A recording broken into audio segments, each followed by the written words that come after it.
¿Qué tal? ¿Cómo están? Gracias por estar siempre ahí, por acompañarnos. Ustedes dirán, pero este no es el rinconcito de 12TV. No, no es el rinconcito de 12TV. Pero la ocasión lo merece.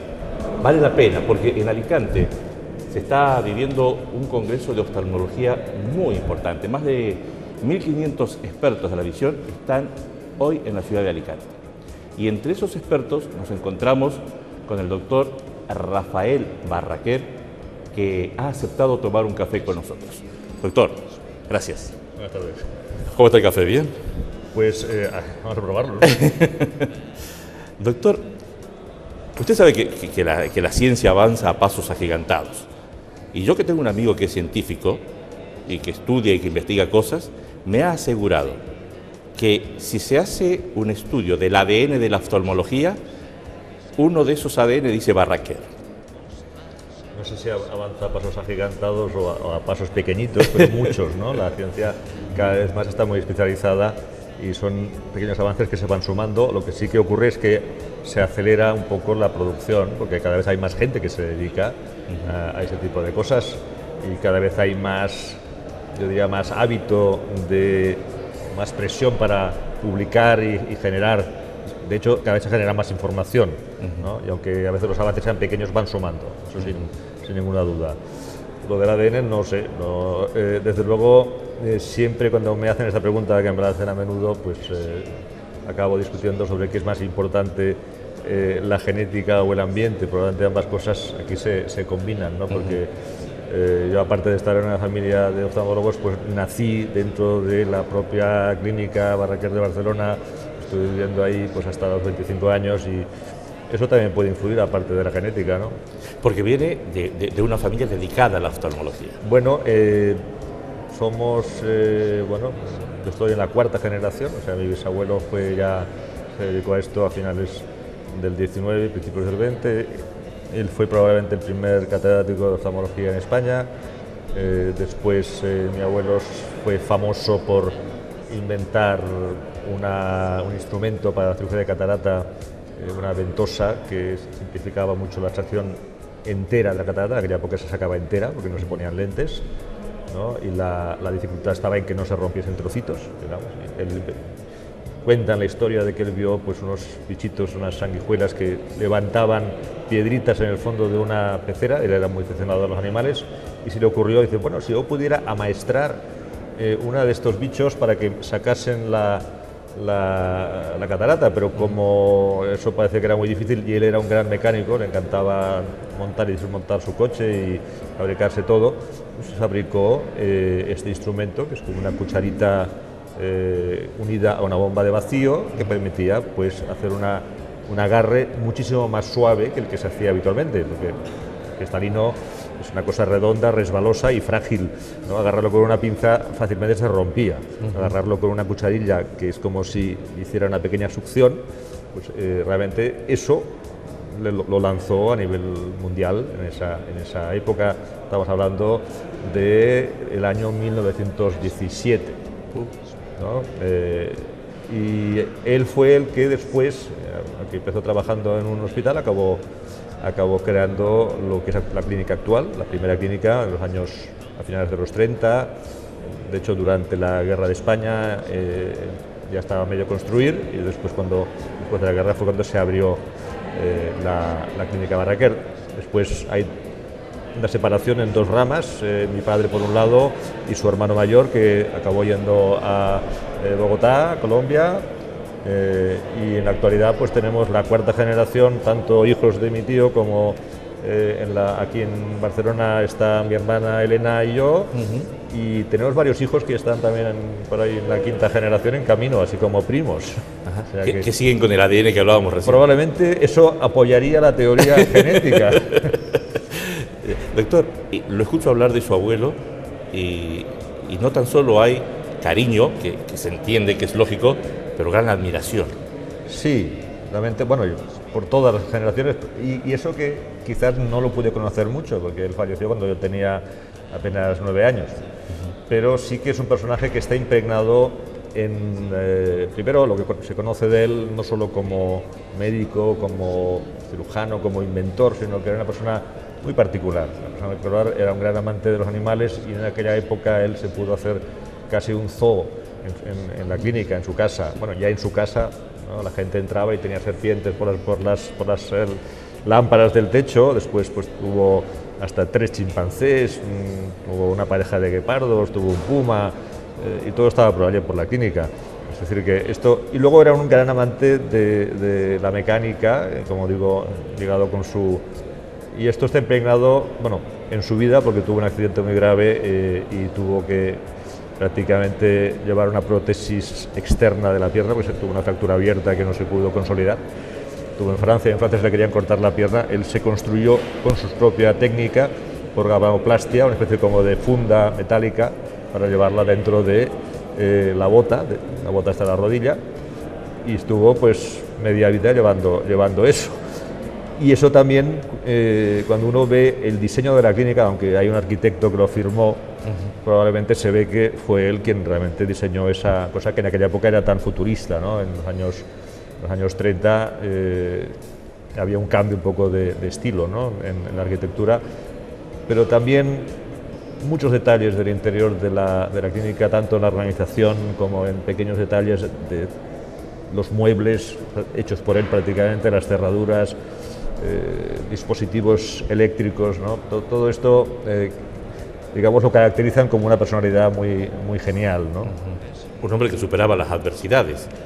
Sí, claro, además. Sí, sí. Y, en fin, claro, eso corresponde a una época. Después viene mi padre, cuando desaparece mi abuelo, pues es una persona que tiene unos 30 y tantos años solamente, o sea, yo tengo mucha más suerte de tenerlo todavía y ha superado mucho esa edad, ¿no? Y además su hermano mayor, que se supone que era 11 años mayor que él, se había ido a América, y realmente él fue el gran impulsor de lo que es actualmente el Centro de Oftalmología Barraquer, porque hizo el gran crecimiento de lo que ha sido el centro en los años 60, 70, 80, 90 y en la actualidad. Él crea el primer banco de ojos en Europa continental, no había más que uno que habían hecho en Londres y en América, y de eso pues actualmente también estamos recibiendo los frutos, y ¿no? Cambia toda la organización de lo que era un negocio hasta cierto punto familiar en la época de mi abuelo a lo que es realmente una empresa que es relativamente, bueno, está en el límite, yo diría que nos salimos del límite de la mediana empresa, estamos ya por encima de los 300 trabajadores. Bien. Me voy al pequeño Rafael, porque Rafael Barraquer nació, si mal no recuerdo, un 25 de mayo, o sea, cumplimos años dentro de poco. Bien. Sí. Bien. Mi hija un día antes, Bien. O sea que yo soy un poquito más joven que ella. ¿Cuántos hijos tiene, doctor? Yo tengo 3. 3. Una nena, ya me lo dijo. 2 niñas y un chico. 2 niñas y un chico. ¿Y 2 estudiando medicina. Todos. 2. ¿Y el tercero?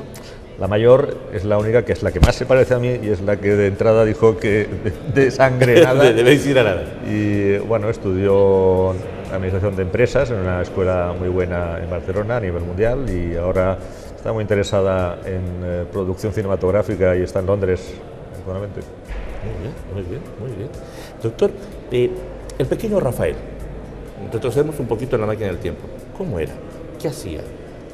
¿Era travieso? ¿Era estudioso? ¿Era tímido? Yo era muy cabezón. Bueno, ahí vamos a competir un poquito. Bastante tímido, bueno, lo sigo siendo, claro, un poco menos. Ajá. Y sí, yo creo que era muy buen niño, muy estudioso, aunque eso en el fondo yo creo que es una forma de mantener una apariencia externa para luego que a uno le dejen hacer lo que uno quiere también, ¿no? Yo creo que soy el típico representante de familia en la que hay 2 hermanas mayores con bastante carácter y yo era el pequeñito, ¿no? Y entonces eso te hace buscar otras estrategias para aprender a convivir con las mujeres. Además, en una familia en la que mi padre estaba trabajando mucho y se le veía, pero tampoco tanto, y todo lo demás eran todo mujeres, claro, la mamá, las tatas, las hermanas, etcétera, etcétera, etcétera. Muy bien. Doctor, ¿deportes? Bueno, nunca he sido muy deportivo, pero los deportes que me gustan hacer son los deportes que hago yo, no los deportes interpuestos por una televisión, ¿no?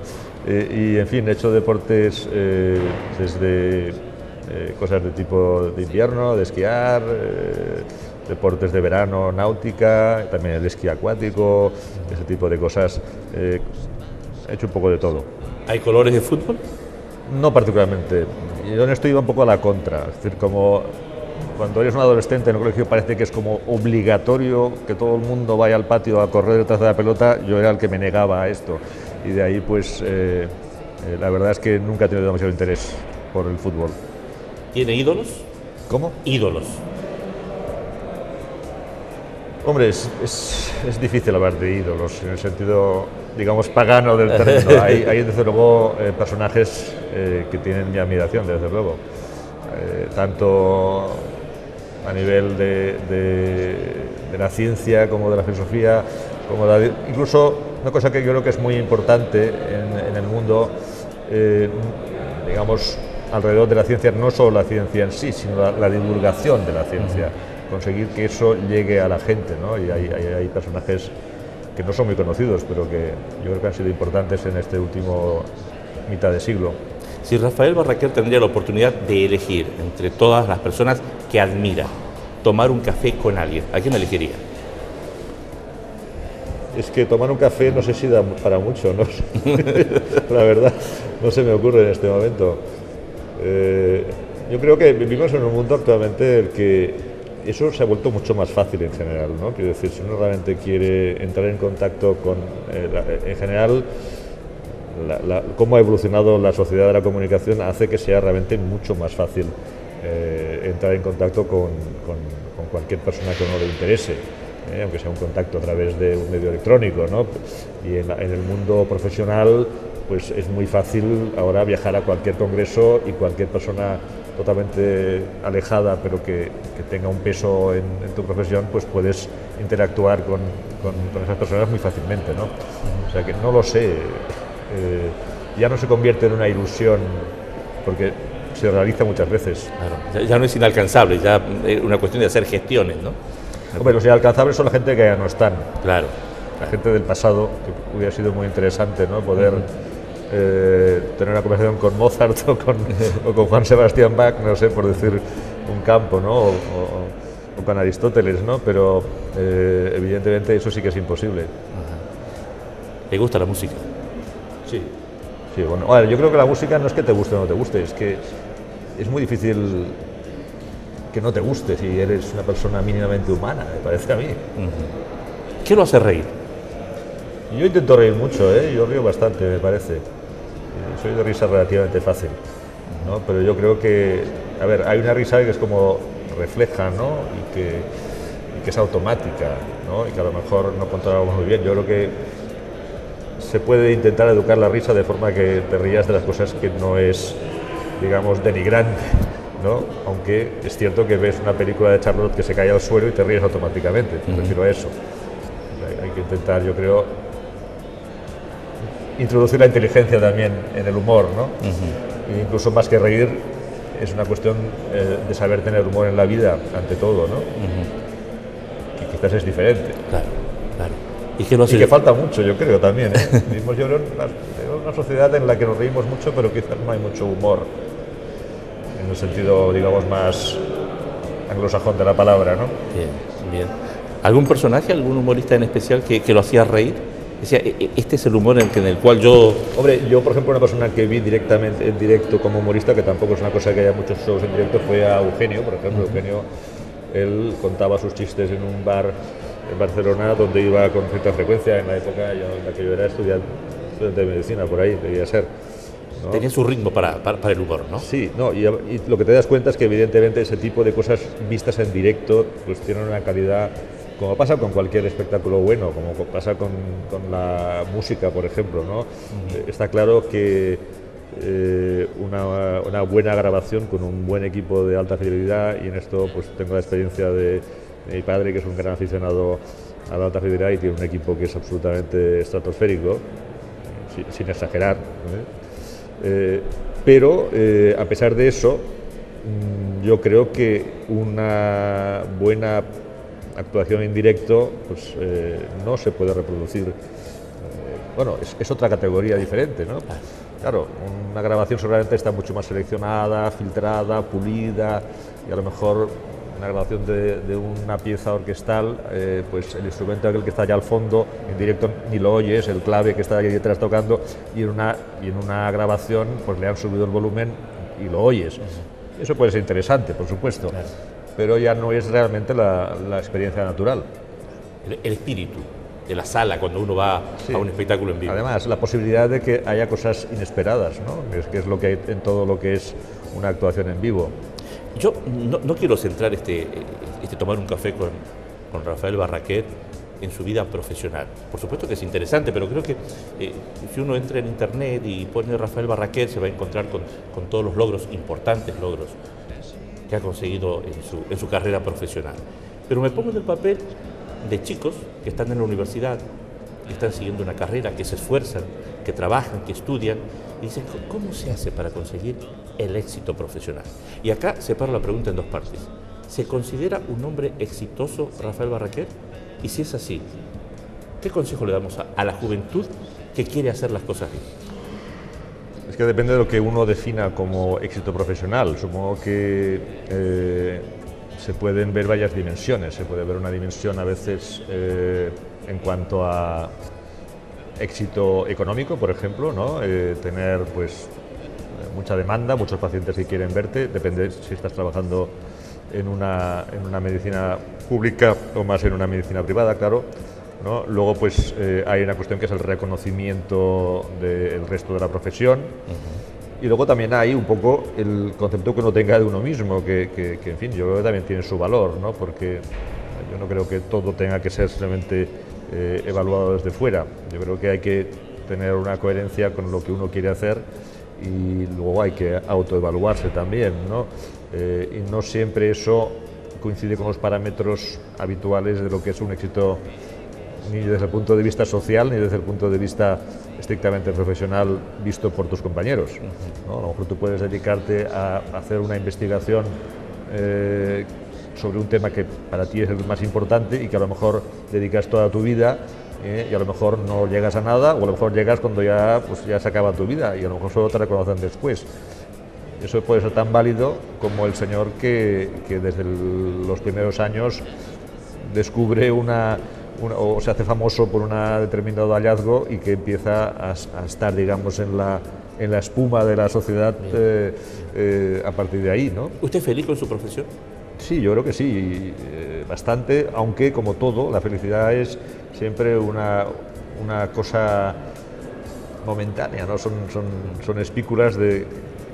más que hablar de felicidad, yo creo que uno lo que va descubriendo con los años y con la experiencia es que lo que en cierto momento podría llamarse una vocación, ¿no? Que también es una pregunta que me hacen muchas veces, no es tanto una vocecita que cuando tenías 20 años sonó en tu oído después de camino, sino que te vas dando cuenta de que realmente lo que estás haciendo es lo que quieres hacer o que te gusta lo que estás haciendo, ¿no?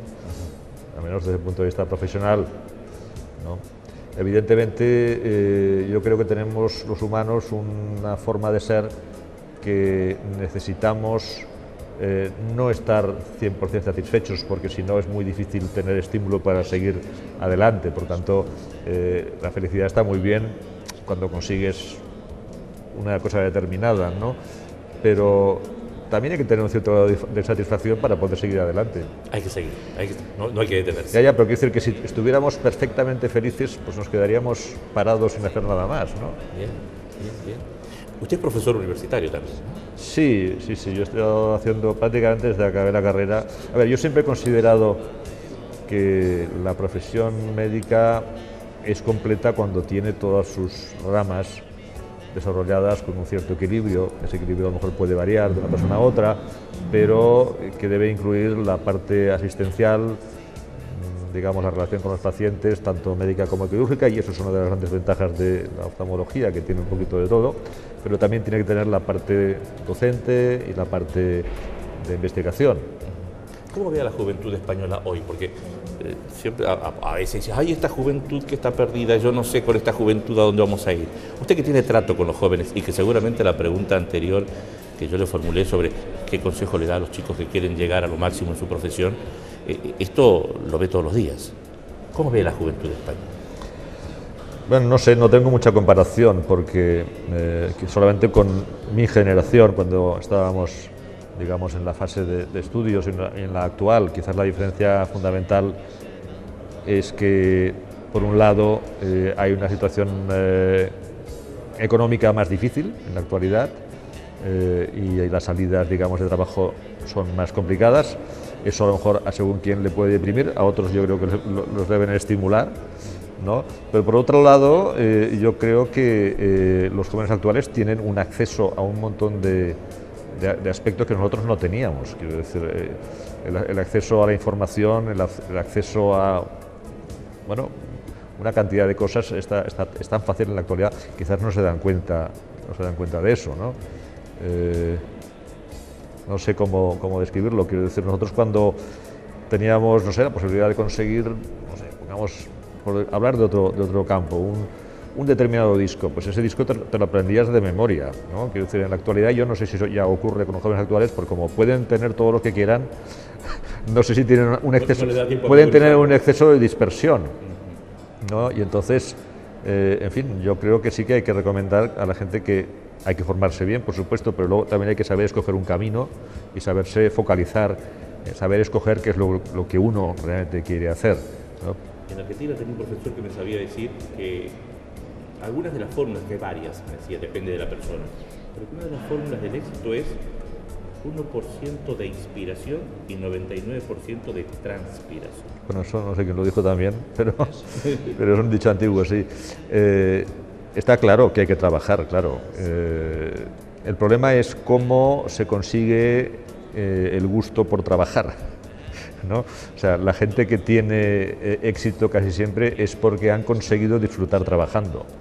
O sea, y aparte de un talento, pero bueno, a veces lo que se llama talento en buena parte es haber trabajado mucho, no sé, lo que dicen esto de las 10.000 horas o 10 millones de horas, no sé cuántas horas, ¿no? Es decir, cuando uno llega a ser un gran maestro de ajedrez o cuando llega a ser un concertista de piano de nivel internacional es porque le ha dedicado muchísimo tiempo. ¿Pero por qué le ha dedicado muchísimo tiempo?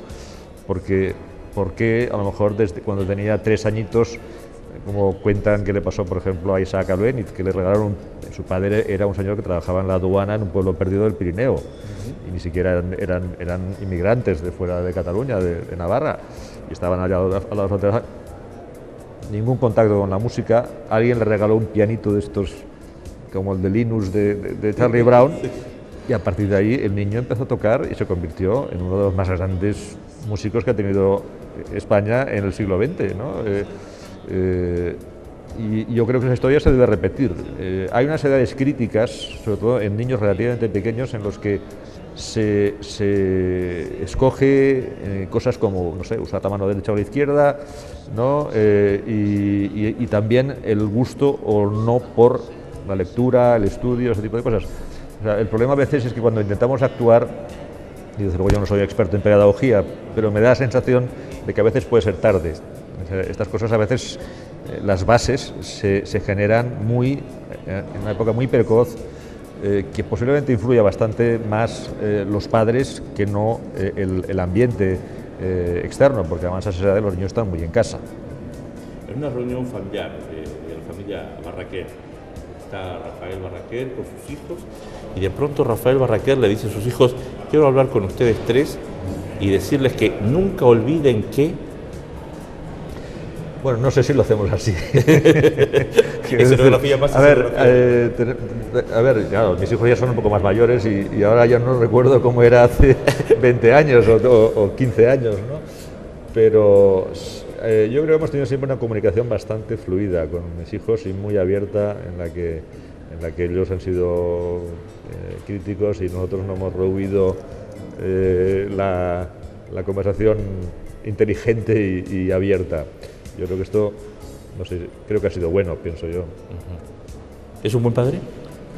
Hombre, siempre se puede ser mejor, Evidentemente, yo siempre también he tenido, igual que mi padre, pues que dedicar mucho tiempo a la profesión y quizás podría haber dedicado más a la casa.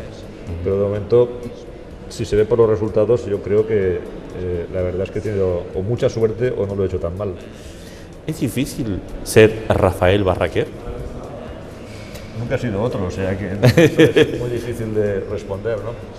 Digo, por Rafael Barraquer ya tiene... Ah, no, eso, a ver... Los profesionales... No, ya...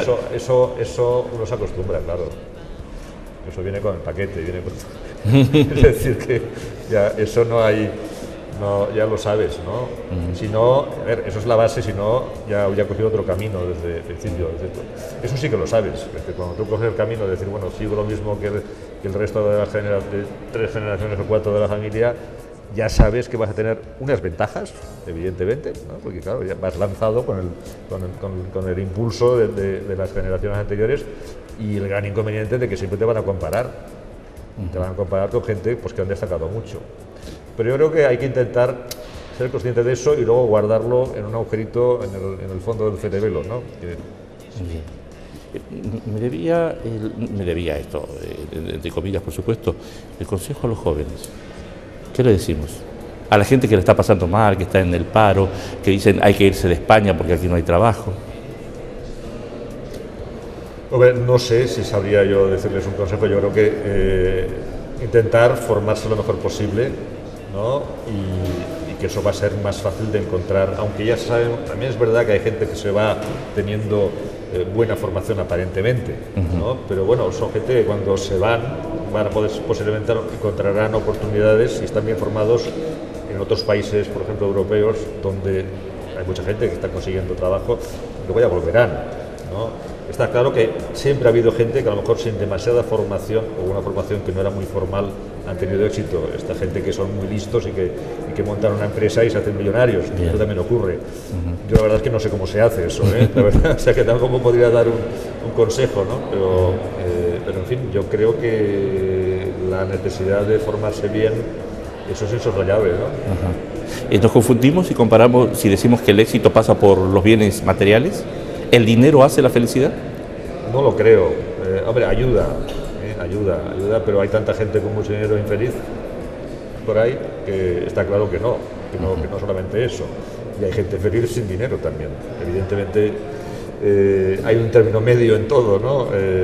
Y hay lo que dicen los técnicos, los expertos, pues hay un nivel económico mínimo para poder empezar a tener, no tener que estar luchando por la supervivencia solamente, ¿no? Y a partir de ahí se puede construir un tipo de vida más o menos